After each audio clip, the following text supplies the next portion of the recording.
तो अब चुनौती के नियमों का पालन करो, अपने घुटनों के बल बैठो और नाक रगड़ो हमारे सामने। हाथ जोड़कर बिना किसी शर्त के हम सबसे क्षमा मांगो।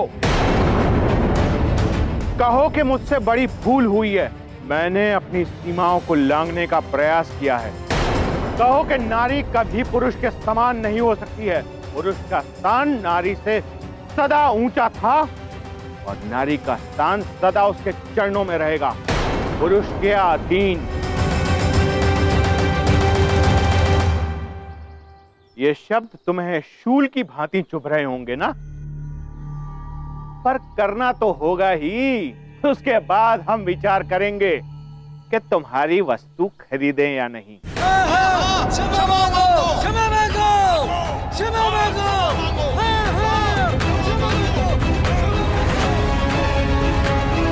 चलो चलो शीघ्र करो,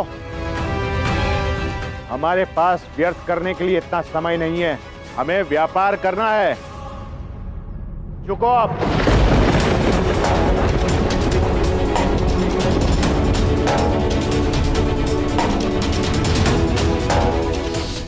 देवी काकी।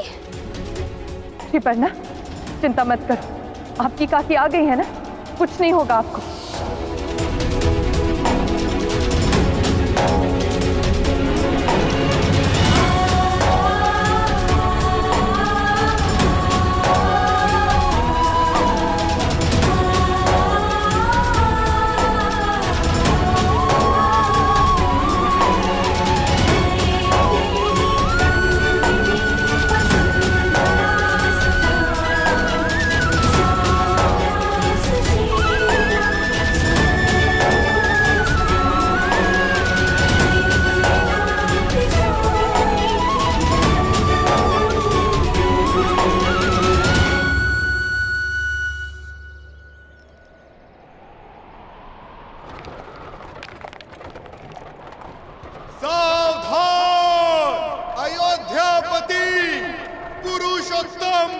दशरथ नंदन श्री राम पधार रहे हैं।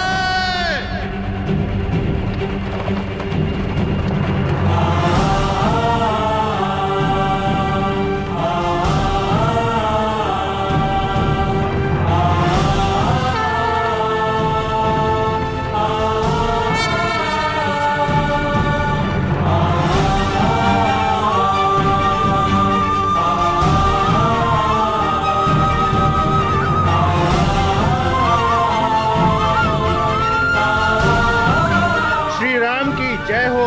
जय श्री राम।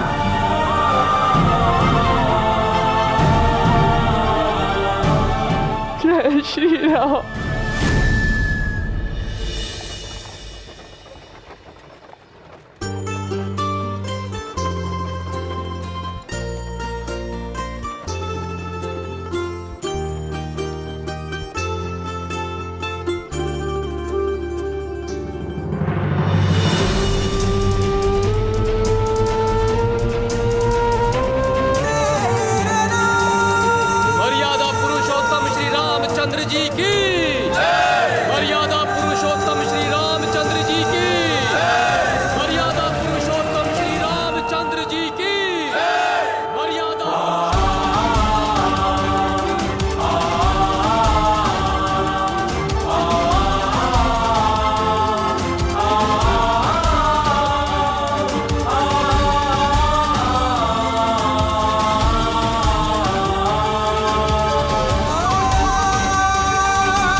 बड़ा ही अद्भुत और अनोखा दृश्य है। हाट में महिलाएं व्यापार कर रही हैं। प्रभु, हम इन्हें इनके अपराध के लिए दंड देने वाले थे। दंड? कैसा दंड? क्या अपराध है इनका? इनका अपराध ये है कि इन्होंने हम पुरुषों की बराबरी करनी चाहिए, सामाजिक संतुलन को ललकारने की चेष्टा की और पुरुष प्रधान क्षेत्र में आने का दुस्साहस किया। इन्हें यह समझाना आवश्यक है प्रभु कि स्त्रियों का स्थान घर में है, हाट में नहीं।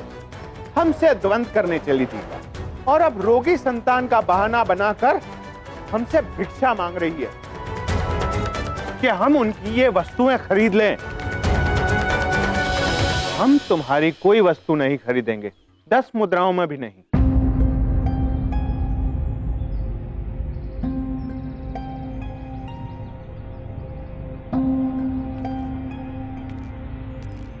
वस्तुओं का विक्रय तो ये कर भी नहीं सकती,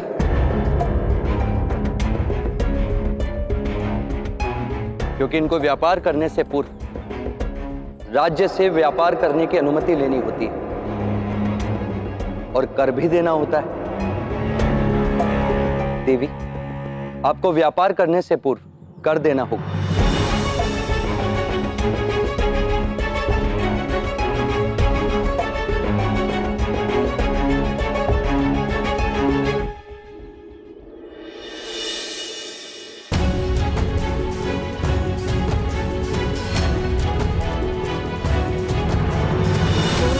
महोदय, ये चटाई देखिए, हाथों से बुनी हुई वर्षों वाली।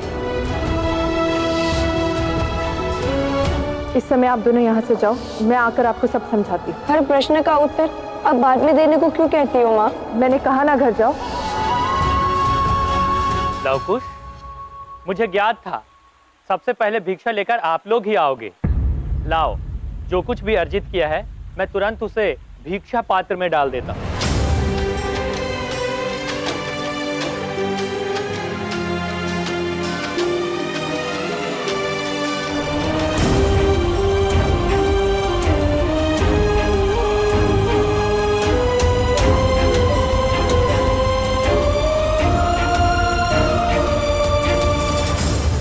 ये क्या, अन्न का एक कण भी नहीं? आज से पहले ऐसा कभी नहीं हुआ कि इस गांव ने किसी को रिक्त हाथ लौटा दिया हो। वो सबने, किसी ने हमें। प्रणाम ऋषिवर।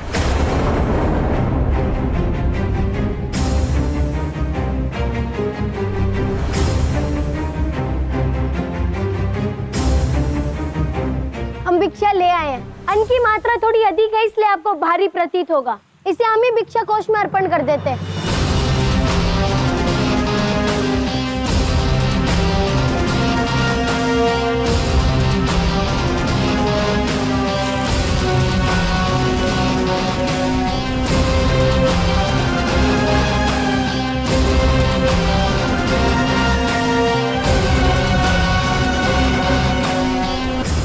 अब समझा मैं, दोष नंदीग्राम के लोगों का नहीं है लवकुश, दोष आपके परिश्रम का है। अन्यथा ये नए विद्यार्थी उसी ग्राम से इतनी अधिक भिक्षा मांगकर कैसे ले आए, और आप लोगों को अन्न का एक दाना नहीं मिला, रिक्त झोली लेकर आए हो। इनकी झोली इसलिए भरी हुई है क्योंकि इन्होंने भिक्षुक की मर्यादा का उल्लंघन किया।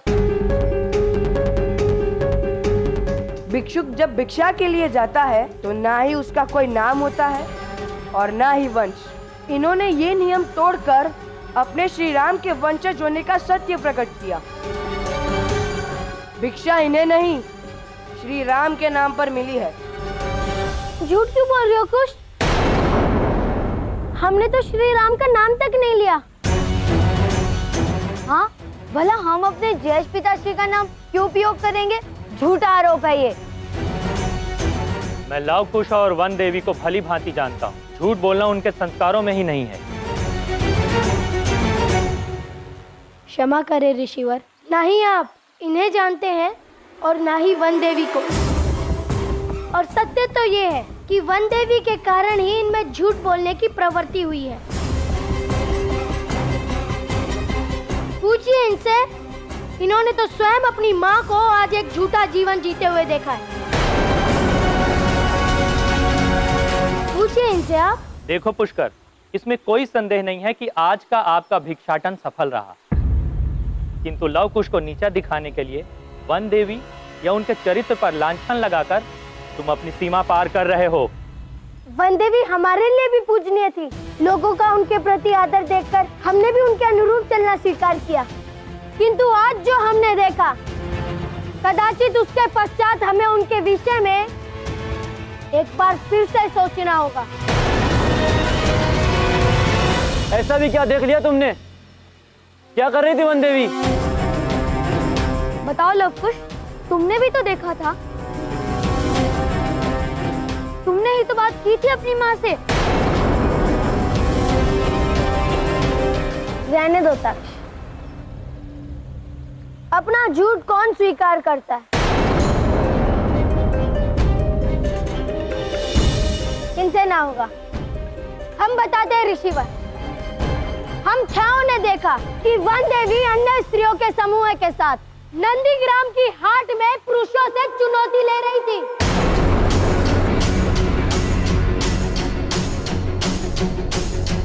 अरे व्यापार कर रही थी उन वस्तुओं का जो उनकी देखरेख में निर्मित हुई।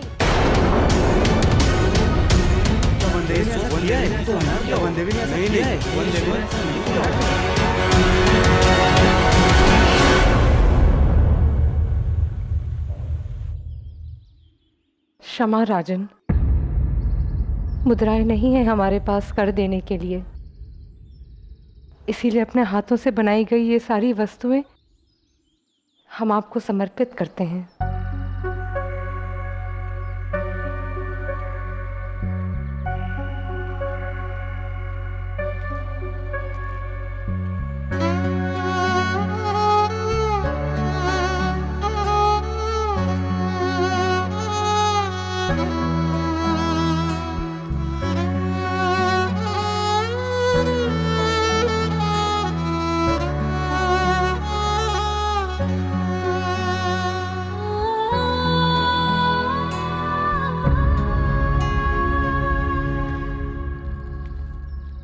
अब ये वस्तुएं मेरी हुई और मैं इन्हें बेचना चाहता हूं। बताइए क्या मूल्य देंगे आप इसका? महाराज, जो आपका है वो अमूल्य है और इन वस्तुओं के बदले हमारा सर्वस्व अर्पण है। किंतु कुछ क्षण पूर्व आप इन वस्तुओं के 10 मुद्राएं भी नहीं दे रहे थे। वो तो इसलिए प्रभु क्योंकि ये वस्तुएं इन त्यक्ताओं की थी, परंतु अब ये वस्तु आपकी है, इसलिए आदरणीय है, पूजनीय है। अद्भुत, जिन पर मेरा अधिकार है, इन निर्जीव वस्तुओं को अमूल्य समझते हैं आप, और जिनका मुझ पर अधिकार है, ये जीवित महिलाएं, आप इनका अपमान करते हैं।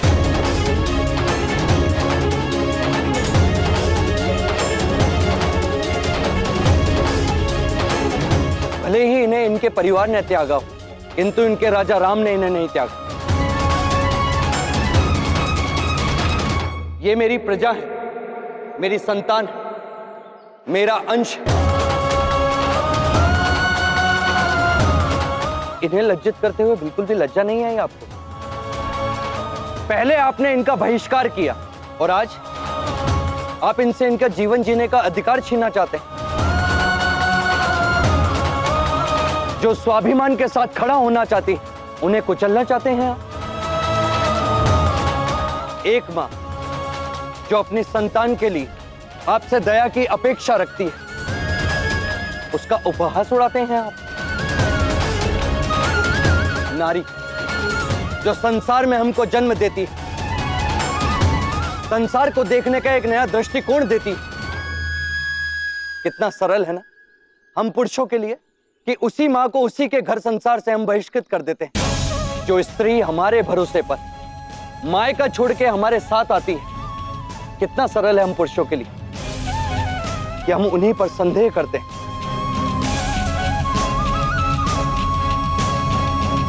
पुरुषार्थ महिला की दृष्टि झुकाने में नहीं, पुरुषार्थ वो कार्य करने में जिससे महिला की उठी हुई दृष्टि में पुरुष के लिए सम्मान हो, उसके लिए भय नहीं। क्षमा करे प्रभु, किंतु स्त्री का सम्मान तब तक है जब तक वो घर के बरामदे में है। जिस दिन वो घर की चौखट लांग दे उस दिन से वो सम्मान की पात्र नहीं रहती। यदि मैं आपको मेरी प्रजा के साथ भेदभाव करने के आरोप में दंड दूं, तो उसके पश्चात आपके घर की महिलाएं घर चलाने के लिए चौखट लांघती हैं, तो क्या वो अपना सम्मान खो देती हैं? और यदि ऐसा होता है तो उनकी इस दशा का उत्तरदायी कौन है? आप? चीजें?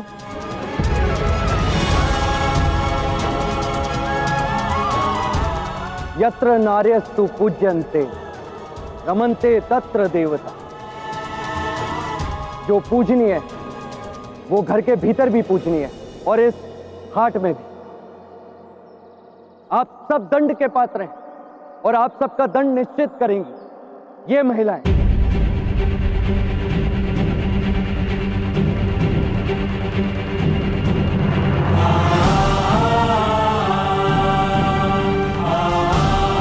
कहिए, क्या दंड देना चाहती हैं आप इन्हें?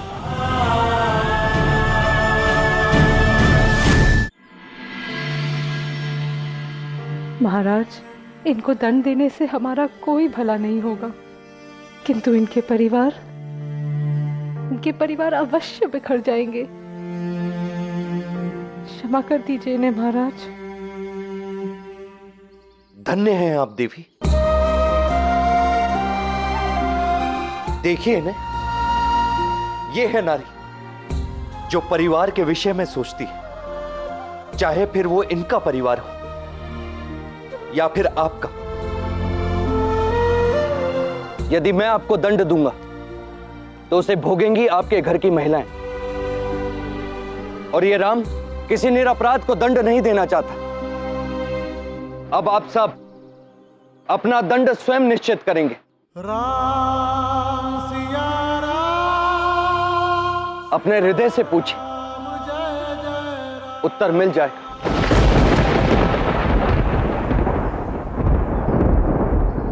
आप सभी की आंखों पर बंदी इस आस्था की पट्टी के कारण आप में से कोई भी ना वन देवी की वास्तविकता को देख पाया और ना ही लवकुश की।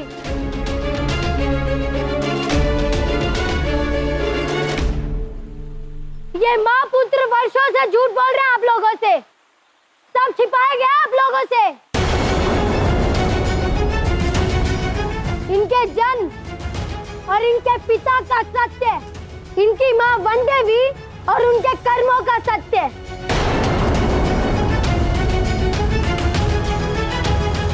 वन देवी ने हमें कुछ बताया क्यों नहीं? हाँ, उन्होंने ये सब हमसे क्यों छुपाया? यदि ये छुपाया है तो ना जाने कितनी सारी बातें होंगी जो हम नहीं जानते हैं। वन देवी हाट में क्या कर रही थी? क्या वन देवी झूठी हैं? बस!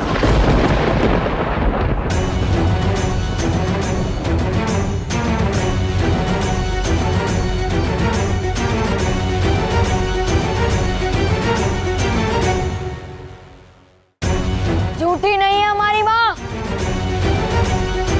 नहीं है। अरे जिनके विषय में तुम स्वयं खुद नहीं जानते, उन पर इतना विश्वास क्यों? सुना नहीं अभी अभी मेरे भाई ने क्या कहा? हमारी माँ झूठी नहीं है। क्यों? झूठे की परिभाषा क्या है? जो झूठ बोले, सत्य छिपाए। क्या तुम्हारी माँ ने तुम्हारे पिता के विषय में झूठ नहीं कहा? क्या उन्होंने अपने हाट के व्यापार का सत्य नहीं छिपाया?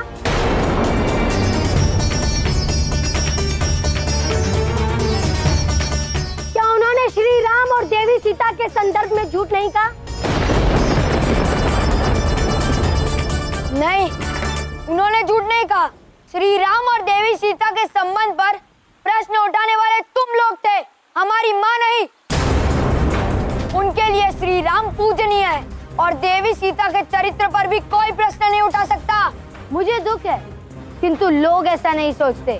अर्थात ये कि जब हम नंदीग्राम में थे, तब हमें देवी सीता और श्री राम के विच्छेद का कारण पता चल गया। कैसा कारण? यही कि देवी सीता के चरित्र पर प्रश्न उठे थे। पूरी अयोध्या में उन पर इतने प्रश्न उठे और उनके पास एक का भी उत्तर नहीं था।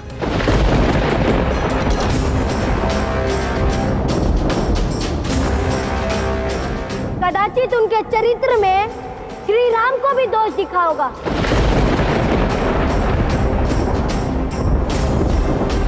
तभी तो उन्होंने देवी सीता को अपने राज्य से, अपने परिवार और अपने आप से दूर किया।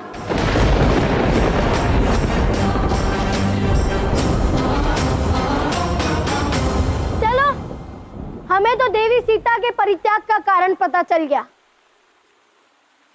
चरित्र पे प्रश्न है।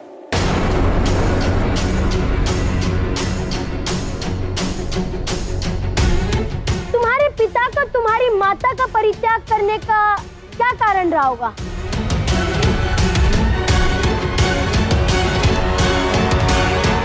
स्वयं अनुमान लगा लो।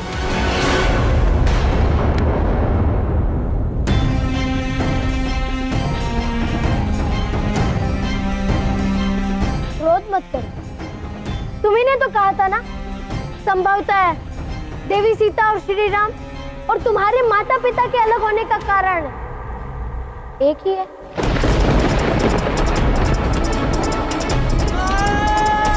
पूछना अपनी माता से। विश्वास है इस बार भी या तो वो तुमसे झूठ कहेगी या फिर सच्चे छुपती।